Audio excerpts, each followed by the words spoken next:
Okay, it's time to take a moment and think about money because we have to talk about one of the most important steps in order for you to retire early. You want to think about how much money you're going to need. In my opinion, this is one of the most important steps because without it, you're just kind of floating through life with no real goal. And if you don't know what your goal is, then you're probably not going to hit it. So let me show you how I did this. It doesn't take very long, and I highly recommend that you do this exercise yourself. So there are two main ways of looking at this, which I'll cover in this video. The first way is probably the easiest to calculate, but it's more of an estimate. It's a rule of thumb. The second option takes a little bit more work, but it's going to be a lot more accurate. Both options are good, so let's go ahead and start with the first one. If you've been watching the channel for some time, you've probably heard of the 50, 30, 20 budget rule. This is a great way to help you break up your spending into three different categories: 50% on your needs, 30% on your wants, and 20% on your savings. I like this rule because it's simple and easy to follow, but you can change these percentages around to fit your own personal situation. Maybe you want to save more, or maybe you have to spend more on certain things. There is no right or wrong way to allocate your money, but some people really like this rule and use it as a guideline. So let's see how we can use this to help us figure out how much money we should be saving.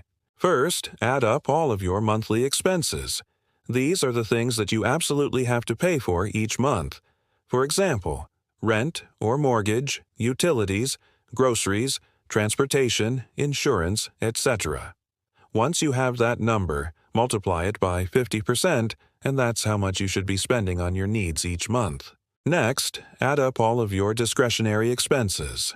These are things like eating out, entertainment, shopping, travel, hobbies, gym membership, etc.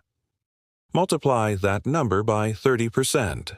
That's how much you should be spending on your wants each month. Finally, add up all of your current savings. Multiply that number by 20%. That's how much you should be saving each month. You can see where we're going with this. We can use a percentage to help guide our spending and saving habits. If we're spending too much in one area, we can cut back in another area and save more money. Now, we can figure out how much net worth we're aiming for. We can also look at this in terms of net worth. Let's say that your net worth is currently $10,000. Multiply that by 50% and you get $5,000. That means that you should have no more than $5,000 in your needs category. Let's say that your net worth is currently $5,000. Multiply that by 30% and you get $1,500. That means that you should have no more than $1,500 in your wants category. Let's say that your net worth is currently $1,000. Multiply that by 20% and you get $200. That means that you should have no more than $200 in your savings category. Now let's add those numbers up.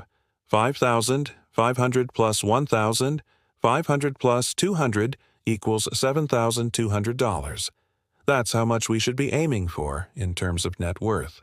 Now we can see how much money we need to save in order to reach our goals. We can use this 50, 30, 20 rule as a guideline to help us make decisions about our spending and saving habits.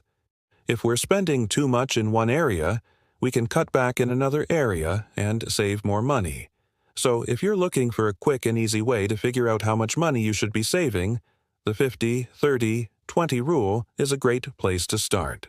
But if you want to be a little bit more accurate, here's how you can do that. First, write down all of your expenses. Be sure to include both fixed and variable expenses. Fixed expenses are expenses that stay the same every month, such as your mortgage or rent payment. Variable expenses are expenses that change from month to month, such as your grocery bill or gas bill. Next, determine how much money you need to save for retirement. According to the Bureau of Labor Statistics, the average household spends about $48,000 per year on retirement. However, this number will vary depending on your age, income, and lifestyle. Multiply your expenses by 12 to get your annual expenses. Subtract your retirement savings from your annual expenses to get your remaining expenses. This is how much money you'll need to save each year to reach your retirement goals. For example, let's say that you have $2,000 in monthly expenses. Multiply that by 12, and you get $24,000 in annual expenses. Let's say that you want to save $6,000 per year for retirement.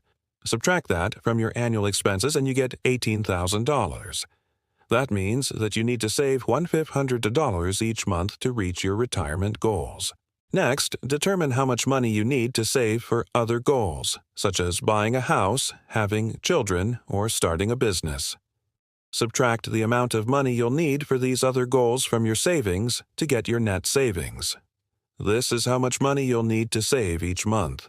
So, for example, let's say that you need $5,000 for a down payment on a house and $2,000 for a new car.